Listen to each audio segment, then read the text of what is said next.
Welcome to our evening session on the Conservation Partnership and the Regional Conservation Partnership programs throughout the state, as well as directly here in Saginaw Bay. So I'm really glad that you're able to join us this evening and look forward to this panel discussion. We have several people here this evening representing different RCPP projects as well as our conservation partnership. So if we start at this end, Jack Knorrick, he's with Michigan Department of Ag and Rural Development as a regional coordinator, and you are working with what's the proper name of the RCPP project over there? We're calling it the St. Joseph River Watershed Partnership. Okay, and all right, and Elaine Brown, also with the Michigan Department of Agriculture and Rural Development, and you are here with the Lake Erie Basin. That's called the Tri-State Western Lake Erie Basin Phosphorus Reduction Initiative. Okay. And Mary Fales from the Nature Conservancy, she is here with the Saginaw Bay RCPP project, which is titled the Saginaw Bay Watershed Conservation Partnership. All right. And also here tonight from the Michigan Department of Ag and Rural Development is Joe Kalpinski, and he is the program director for the MeEP Program. And Albert Jones, who is the area conservationist for the Natural Resource Conservation Service, and Steve Shine, program manager with the Michigan Department of Ag and Rural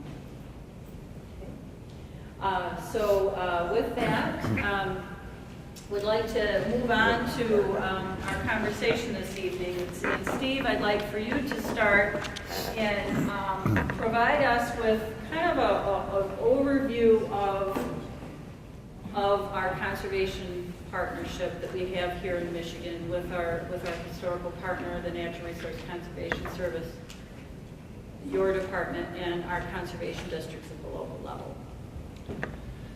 Okay, so good evening, everybody. Hi, Steve. Pleased that you could join us this evening. So historically, and this is like decades now, we've been working together, the federal government through the USDA Natural Resources Conservation Service, and the state agencies. I work for the Department of Agriculture and Rural Development, but we work obviously very closely with the Department of Natural Resources and the DEQ, and then our grassroots partner, who actually do a lot of the work, are the conservation districts.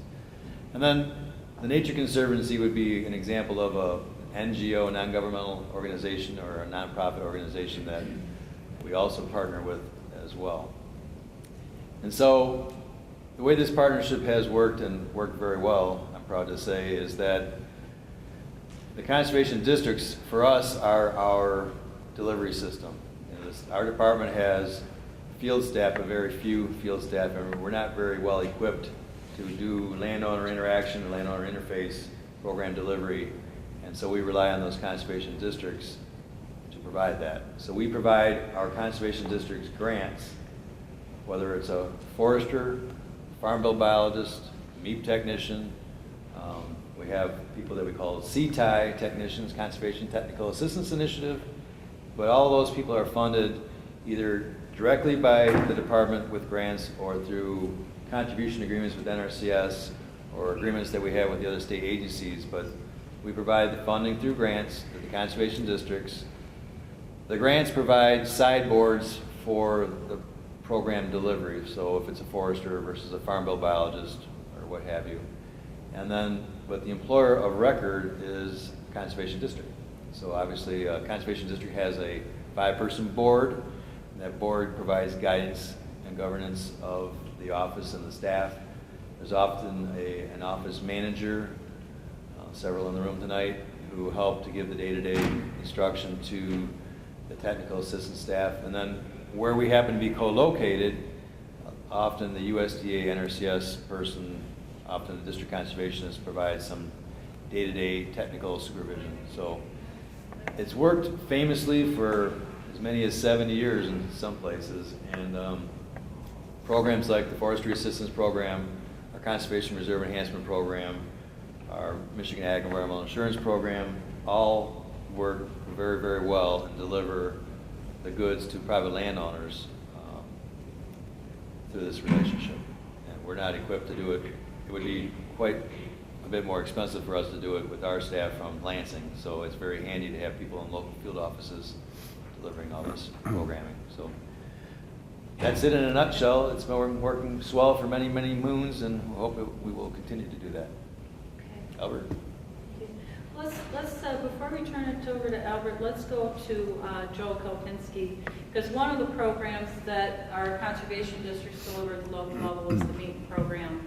And would like for you to explain the MeEP program and how, those farm bill dollars that come in through NRCS for conservation work, how your program assists in really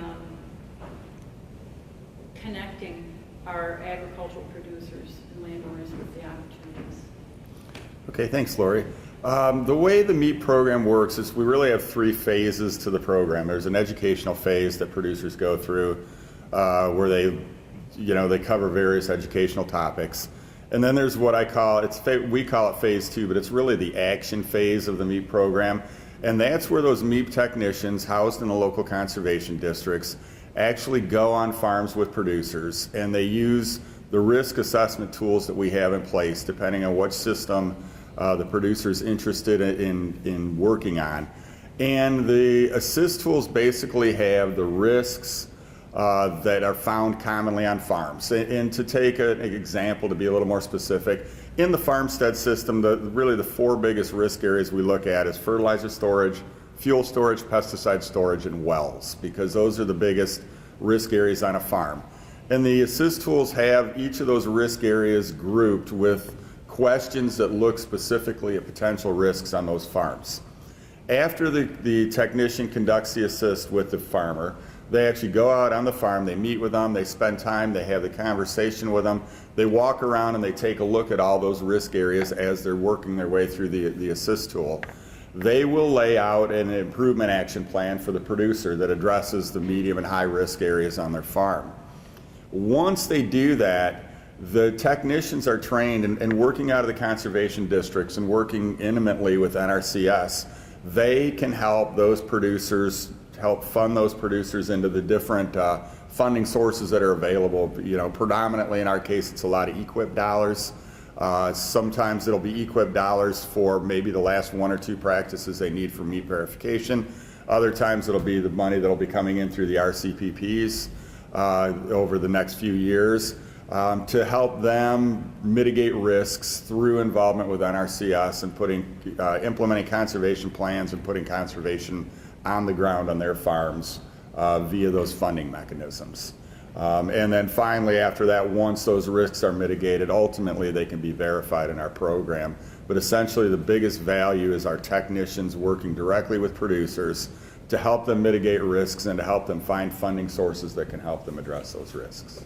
Thank you. Albert, you want to take off on that now and explain from your perspective NRCS's role in this conservation delivery system that we have here in Michigan, and then kind of dovetail into the opportunities through the new Farm Bill for the Regional Conservation Partnership Program. Okay, well, thanks, Laura. Well, I think Steve and Joe have laid out very well how the state component of the partnership contributes in the way of phrasing or framing, if you will, conservation opportunities on farms. And it's through our partnership, if you will, both at the state level, at the local level, and at the federal level, that we're able to bring additional resources to the table in the way of financial assistance programs, technical assistance through our core of employees that we have staffed at local field offices, and our district conservationists, our soil conservationists, and our technicians, coupled with, if you will, the staff that the partnership brings to the table as well. The resource issues that we face in Michigan are vast, they are dynamic, and we're on the, under the microscope, if you will, because of the Great Lakes and the impacts that water quality is having in communities across the state and our neighboring states and all of the Great Lakes states. So as a result of that, we have a wonderful opportunity through various programs that have been put forth through the Farm Bill. As a federal entity in this partnership, we bring forward, as I said, the financial assistance in administering those financial dollars to help implement systems to address those resource concerns. The thing that makes our partnership unique and effective is the fact that we work well together. We have a wonderful formula that enables us to take grassroots leadership provided by the local conservation district boards, having the confidence of farmers in those communities because of that relationship that we have with the boards, and are able to demonstrate and implement systems proven over a long period of time. And the RCPP program is adding yet another innovative approach to addressing those resource concerns, now reaching out and bringing in additional partners and non-traditional partners to help us to do that. I don't think any of us are deceived by any means in thinking that we're going to address the resource concerns in the Great Lakes by ourselves. It's going to take communities, it's going to take non-governmental organizations, private sector, and I think Senator Stabenow said it best when she rolled out RCPP, and that this unique partnership is bringing to the table both private, federal, and research institutes in ways that we haven't seen them before. So we're all excited about that. And whenever you can bring additional bodies to the forefront to get conservation on the ground, it makes things that much more exciting and easier for us all. So we're all looking forward to that. Thank you very much, Albert. So let's now move on to the specific RCPP projects that we now have in Michigan. And Mary, I'd like for you to start and give us a good overview of what your program looks like and how it's going to function. Okay, great. So like Albert said, one of the main goals of the RCPP project was to enable public-private partnerships to kind of engage more fully in Farm Bill and USDA conservation programs. So what we're doing in the Saginaw Bay Watershed is the Nature Conservancy is co-leading this project with the Michigan Agribusiness Association. And what we're really trying to do is test an innovative new strategy, and we want to see how successful we can be with helping what conservation districts, what they already successfully do. We don't want to duplicate those efforts, but we want to help those efforts. And the way that we're trying to do that is to partner with 8 different agronomy retailers in the Saginaw Bay Watershed and all of the certified crop advisors that they employ. And we'd like to train them to be able to have them be out in the countryside working with their customers to also connect their landowners directly with USDA conservation programs and funding opportunities. So that's something that really hasn't been done before. That's a service that has traditionally only been available in a conservation district or local service center. And so we really see this as just increasing the amount of people that we have out talking to landowners, talking about conservation programs, helping them understand the requirements of the NRCS programs and different best management practices that they could be employing, and then helping them with the application process as much as they can, because sometimes that's a pretty complicated and long process that sometimes landowners aren't familiar with or they don't understand, and they might need help going through some of that. So that's one of the things that we're trying to test. The other thing is we want to have these conservation dollars focused to the areas within Saginaw Bay where we can get the greatest ecological benefits. So along with working with certified crop advisors to sell conservation to landowners, we're also going to be using a tool that we developed with Michigan State University Institute of Water Research. It's called the Great Lakes Watershed Management System.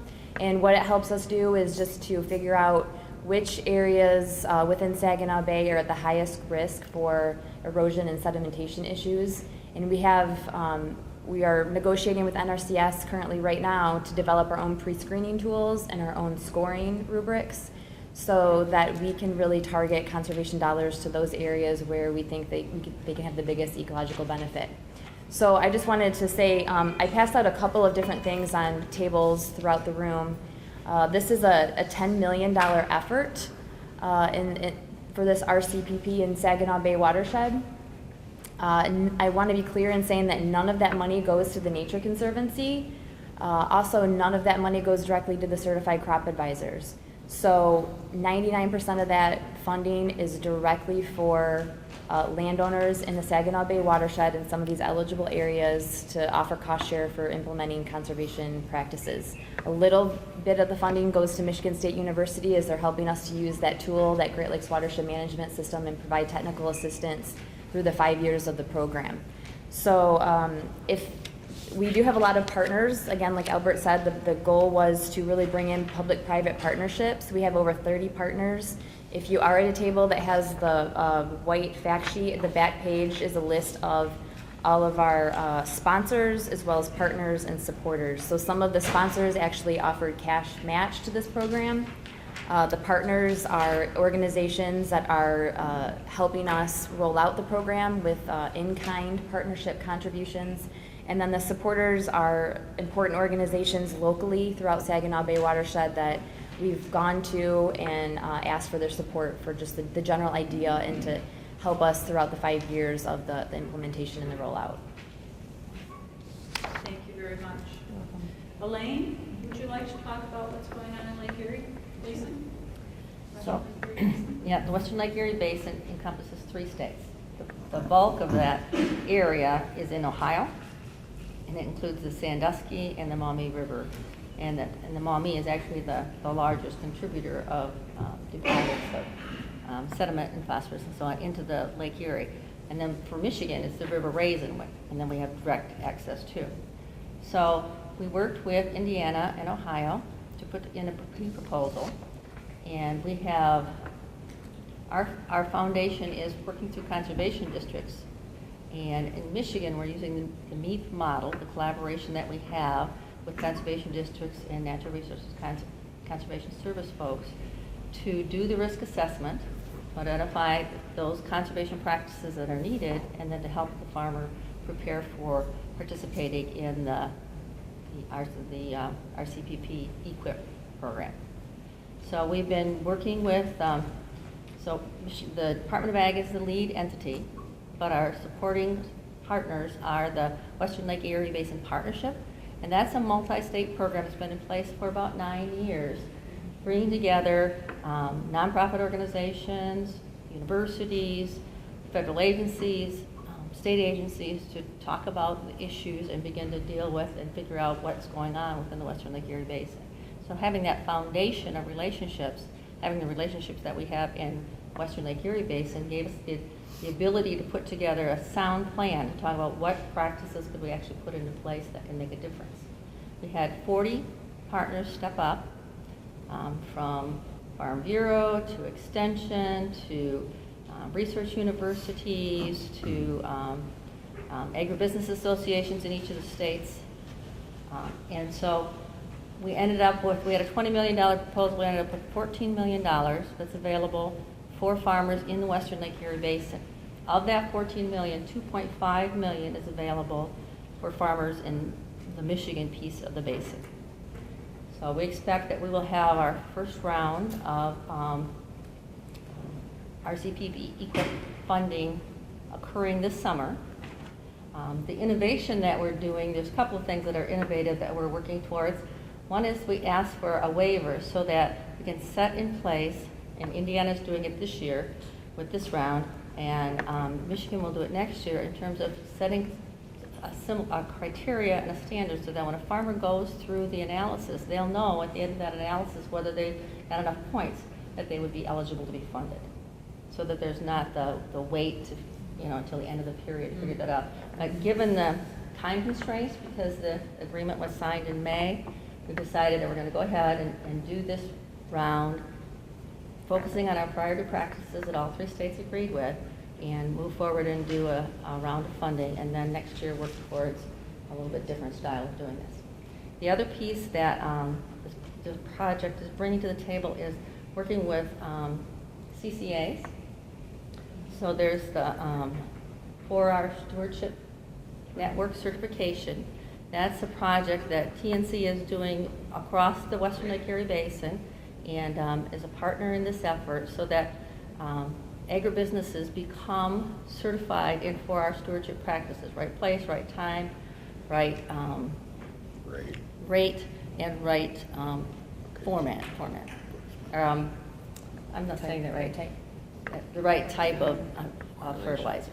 So once they've done that, once they become certified in that, Michigan had another grant that if a CCA helps a farmer do a nutrient management plan, which enables them to then participate in conservation practices and helps that farmer then connect with the conservation districts and the NRCS offices, and that farmer becomes verified in cropping, then they can be, there's an incentive there for that CCA to do that.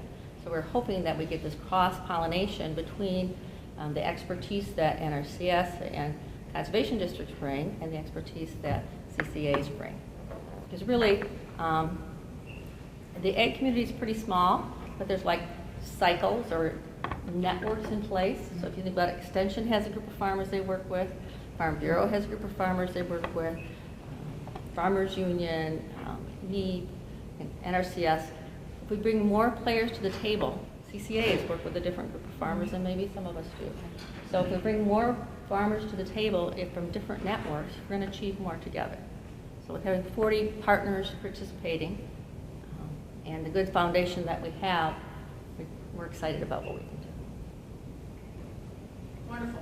Thank you very much. Jack? The St. Joe River Watershed Project, in several respects, is going to look a lot like the Western Lake Erie Basin Project, whereby we'll focus on the MeEP model, and indeed we will strongly encourage participants to get a crop assist in order to receive the EQIP funding through RCPP. A couple of primary goals is to reduce the amount of sedimentation and phosphorus delivery into surface waters, and using many of the same practices that will be utilized in the Western Lake Erie Basin project. What makes our project unique, and it's a bi-state project, Indiana and Michigan. Approximately 40% of the watershed lies in Indiana, the remainder in Michigan. What makes our project unique is we'll be looking at groundwater conservation from an irrigation standpoint. The St. Joe River watershed is pretty unique in that the water table, the groundwater within the watershed provides irrigation to crops within the watershed to an extent that we don't see anywhere else on the eastern side of the Mississippi River. It's becoming more and more evident that the groundwater is vulnerable, and one of the goals of the project is to forestall any regulation that would put limits on groundwater use by optimizing groundwater use right now, utilizing practices which are already in place, such as irrigation scheduling and system calibration to optimize the use. And when we say optimize, most of the time we would see a reduction. Some years we might see an increase in use depending on the weather conditions. So that we can encourage and enhance the use of this resource to raise crops, commodities, seed corn and such, and avoid regulations that would put limits on the use of that resource. All right, wonderful. Before we open this up to questions from our group here in attendance this evening, there are, I believe, 2 other RCPP projects that are taking place in Michigan. One with the DNR and the other the American Bird Conservancy up in the UP. Steve or Albert, are you familiar enough that you could kind of give us a bird's eye, just so that they know they're out there? Sure, I'll take a shot at it. You can pick up where I missed. Fill in. Between the 2 of you, I think. Yeah. So the proposal that the American Bird Conservancy put together is a proposal that's designed to provide habitat for the golden-winged warbler. And it's a neotropical bird. It breeds in Michigan, across Michigan and into Wisconsin and Minnesota. It spends its summers or its winters down in Central America. The habitat that it needs, that's in short supply in places where it's traditionally been found, is early successional habitat. So the program is set up similar. It's basically practices that are available presently through EQIP will be funded, and the one practice in particular is the early successional habitat practice, which gets reduces the age class of forests so that it's emergent again and young, and that's where they do a lot of their chick rearing or brood rearing, and do a lot of their foraging, and they like the edges of the large woods to the open area. That's where they favor. So the Conservation District foresters will be able to assist landowners interested in taking advantage of that program for the benefit of the golden-winged warbler. And but it's really similar to any other EQIP program sign-up. And we had a nice presentation today from Callie Birch from the American Bird Conservancy, and she kind of laid out how it works, and it's essentially similar to the other proposals, but it's just focusing on the bird is not listed as threatened and endangered yet, and then the idea is to try to preempt that by providing more habitat so there's better populations so that it doesn't get listed. And the DNR proposal for the Regional Conservation Partnership Program is essentially to help train foresters, public and private, so that they're familiar with and can provide access to land for landowners to the federal Farm Bill programs. And basically not augmenting financial assistance necessarily, but making people familiar with what opportunities presently exist through the Farm Bill. Okay. Is that fair? Wonderful. I'm going to pass that mic down to me, and I'll see if there's any questions I can walk around and I can do that. Okay, so let's just open this up to folks here. And do you have any questions for our panel about any of our conservation partnership or any of the specific projects that are going to be operating in Michigan for the next 5 years? Do we have anything? Laura, how about you? I do. I have like lots of Okay, well, I'm going to pass this to you. Okay? and I don't want to hog the mic like I do. And I want to thank you all. I'm with Bay County, the local government here, and at where your convention is being held, and we're very active, and we're very interested, and we work hard to protect the water quality in Saginaw Bay. So we thank you very much. We're honored that you're here in Bay City. I guess my first question, I'll limit it to 2, I think. On the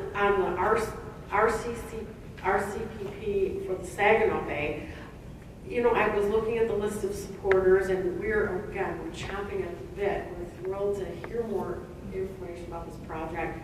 But I do notice it's, you know, the commodity groups and the agribusiness, and it mentions state and federal agencies. I'm just wondering about like local government units, and because I know we would have been a supporter, or, you know, we would love to have signed on to see our name down here, because we do support the project, and I'm just wondering, was there just, I guess, what is the view for the project perspective on local government units? I think we'd be more than happy to have any local government or any other organizations that we might have missed in the local arena to sign on as supporters of the project. That can still be something that happens. This is a very fluid list, so I always have to make sure I get the most up-to-date list when I go out and talk about our sponsors and our partners. So we have people that want to be sponsors that offer cash contributions to the program. We're continually getting those and other partners and supporters, so we can certainly do that. And the reason why I think we probably didn't go to local governments during the development of this is because it was just a quick process. Okay. And yeah, Well, I there's a lot of certainly- local governments to reach out to. Oh, and right, we certainly understand, okay, Yeah. that's good, and I'm Mhm. glad to hear that, I just didn't know if there was okay, great. Because we would love to see our name under there, and whatever we can do to help. Yeah, we can do that. Okay. And then, are there any permanent conservation practices associated with this, or are these best management practices? Most of them are kind of management type best management practices, and there's a whole long list, and I don't think it's mentioned in either the fact sheet or this infographic, but there is a website that you can go to learn a little bit more, and that's mentioned on here. So there is a long list of practices. Some of them are more permanent than others. One that comes to mind is drainage water management. That's typically a more permanent practice. Once farmers have it installed, it's not something that comes out. So I can say that, and then I can also say that we tried to build this project with wetlands involved as well, wetland restoration. And like Elaine alluded to, that I forget how much you asked for, and then you got 14 million. We asked for 20 million and got 10. So we actually had to remove wetlands as one of the eligible practices because it's a very expensive practice, and our funding was just cut. So basically, there's potentially we could do that in the future with future RCPP projects in Saginaw Bay, but with this project, wetlands is not one of the practices. Again, we're thrilled that you're in Saginaw Bay and that you're working. Albert's worked very hard and his crew, and so we're very thankful for that. My last question is for Elaine from Western Lake Erie Basin Partnership. You know, with the whole drinking water situation, the phosphorus, you know, we here in the Saginaw Bay, we actually, for a lot of different reasons, we kind of serve as a, you know, comparison for, you know, the shallow, warmer water setting with the Saginaw Bay, with the Lake Erie setting. What do you see as, you know, real effective phosphorus reduction strategies that you might be exploring that we might be able to use here or adapt in Michigan or Saginaw Bay area? So we'll be, drainage tile management is one of the things that we'll be looking at. Drainage tile management. So that in order to get water off fields quickly, so that farmers can get into them to work them or harvest or whatever they need, drain tile are put in that would then feed into like a county ditch or a stream or whatever. And work is being done. Actually, there's through DEQ, there's a pretty large practice or program going on in Lenawee County to help farmers put in the drainage tile management. So basically, there's a stopper or A gate. a gate, thank you. I guess that's that you put in at the end of the drain tile, and you can remove or add, for lack of a better way of describing it, boards that hold the water back, so that in the spring, you're not going to do that because you want to let the water out, but in the summer, you can hold some of that water back, so you can keep those nutrients there available for the root structure. Farmers I've talked with informally say that they've got a 2 to 5% increase in their production as a result of managing their tile drains. So what the benefit then to the environment is that you don't have dissolved nitrogen, you don't have dissolved phosphorus then flowing directly into the streams. The other thing that is being worked on in Indiana, we want to look at doing it in Michigan, is adding gypsum, so that you put gypsum into the soil. And again, what that helps do is bind up some of the phosphorus. And it also, but the other piece we would need to figure out is that it also makes the soil, the water go down more quickly into the soil. So there's research being done in that, and the other practices would be, the stream buffers, the cover crops, things that help the water stay on the soil, on the farm, and not come off. So I will tell you that I don't think $14 million is going to solve the problem, because it's a big problem that we've been working with for a long time. So we begin to take steps, we begin to help. I think the most powerful thing that we do with any of these projects is to really build an understanding and really keep a momentum and an interest in doing something beyond the life of these projects. To bring changes to farmers. One of the really cool things that, again, because we had the advantage of having this partnership in place already in Michigan and with the tri-state effort, is we've been doing sales, like the sale that was done last night into the Saginaw Bay. So sales have been going on into Lake Erie. And so we've really targeted farmers, and we have lots of good farmers in the western Lake Erie Basin, but we have farmers that may be 20 miles from the lake that have never been on the lake. And when they go out there in August and they see that green, and they begin to understand what causes that, and we don't know the answers. We don't know if the environment's changing, and that's why we're seeing these toxic algal blooms where before we had algal blooms. We're trying to understand what all those situations are. But if a farmer understands that they can have an impact, and they want to do that, they're good stewards. A lot of the farmers that we have that go through meat verification, once they go through it once, they'll do it twice, 3 times, 4 times, 5 times, because that's just the right thing to do. It becomes their standard operating procedure. So between that foundation, what we're doing is helping to assure that the practices that are put in place through conservation dollars are, continue over the long run. So we had a list of about a dozen. I can give you a website, and you can see what our practices are that we're looking at in terms of conservation practices to reduce sediment loading and phosphorus loading.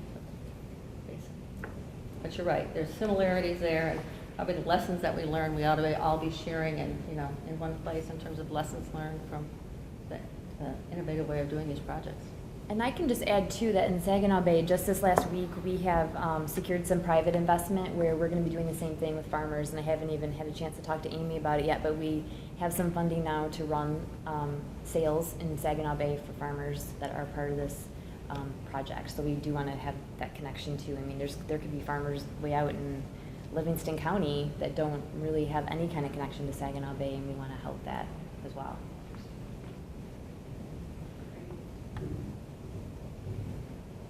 Mary, would you share some information on the practices that your project will be focused on? Yes, there is a very long list, but they're the typical ones that we tend to talk about: reduced tillage, no-till, cover crops, drainage water management, like Elaine mentioned, nutrient management plans and nutrient management activities, filter strips, conservation cover. Gosh, there's a whole long list, but they're the typical ones that we tend to talk about when we talk about reducing sediment, erosion, and nutrient eutrophication. Okay, thank you. Jack, do you have any additional? I mean, since Elaine and Mary have kind of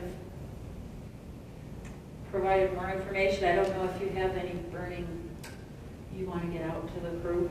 What makes the St. Joe River Watershed Project glow is it was truly led by local partners. The state of Michigan, state of Indiana, and USDA provide structural support, but the interest in the project and the leadership provided to the project comes from local partners.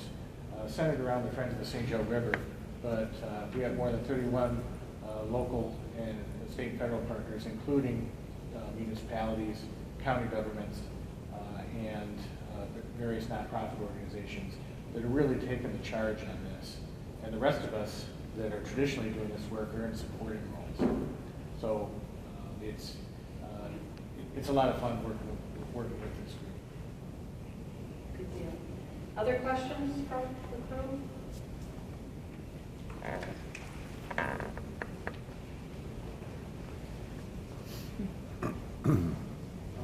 question is for the Saginaw Bay from Erie.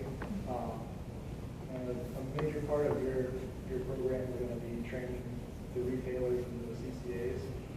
My question is, how are you planning to go about that, and who's going to be doing the training?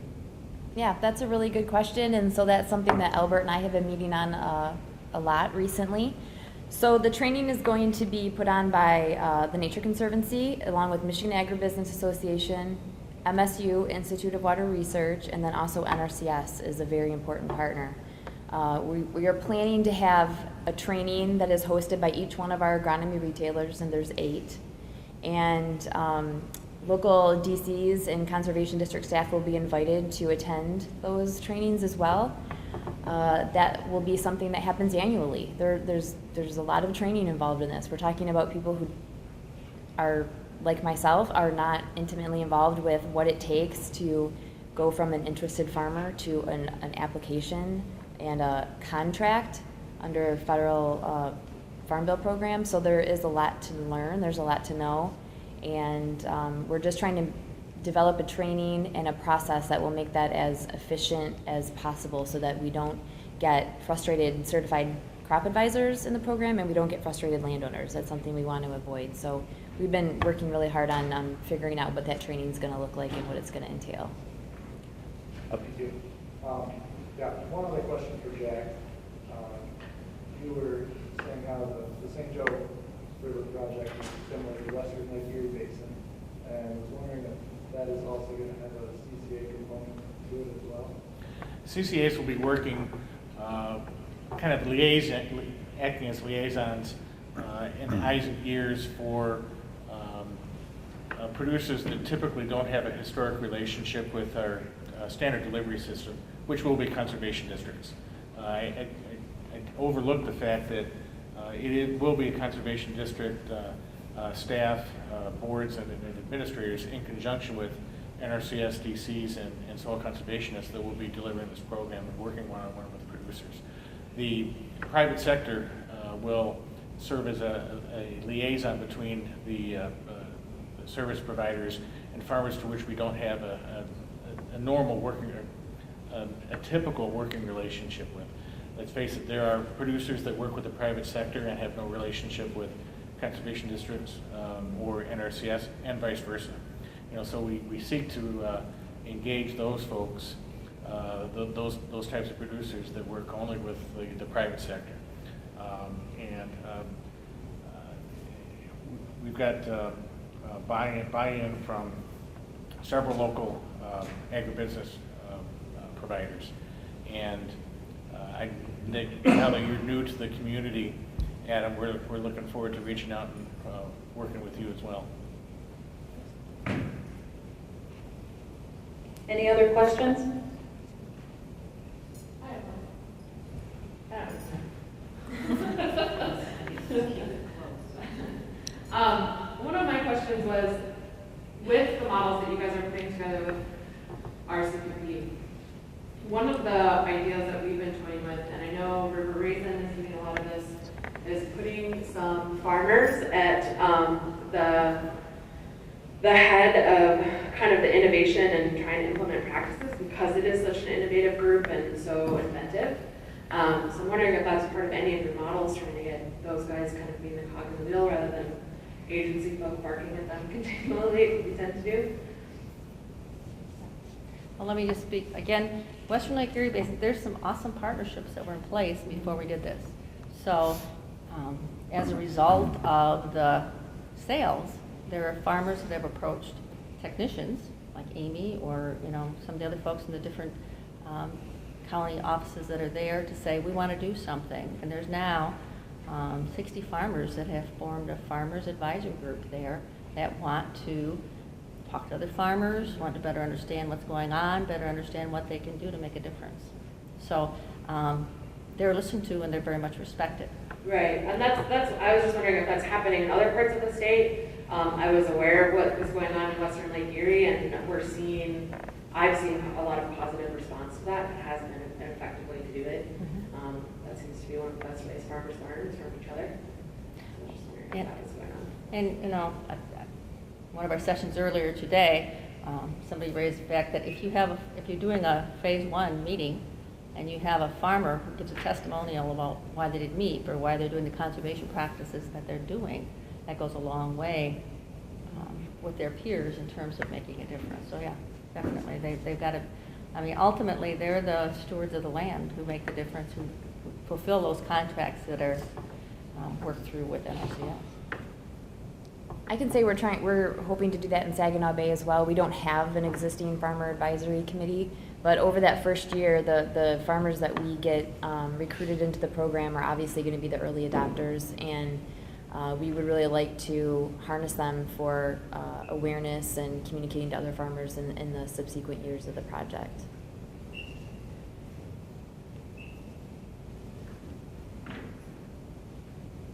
Anybody else? Okay. Any closing comments from our panel members?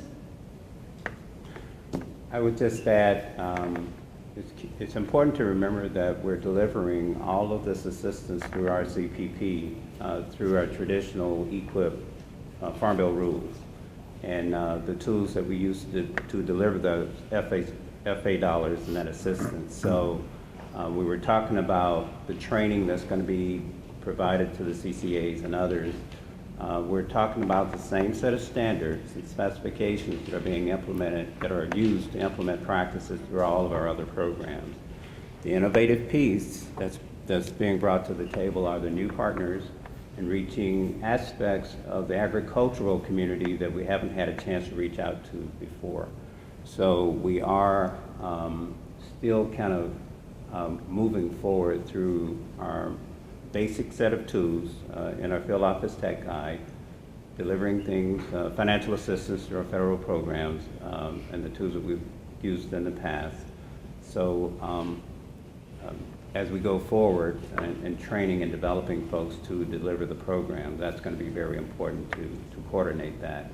And in working with all three projects, NRCS, our ecological sciences staff, Gary has outlined, our state conservationist has outlined for us kind of what those expectations are in terms of being available to all of the projects, listening to what their needs are, and then being able to support them through training and other means. So. Okay, thank you. All right, thank you very much to all of our panel participants this evening. I think all of us are going away this evening with a much better understanding of the individual projects as well as our conservation partnership that we have in Michigan. And it's exciting to learn more about these projects, and it's exciting that there are so many people involved that want to make a difference for the land and for our Great Lakes. So thank you very much for all the work that you've put into these projects, and good luck. Thank you.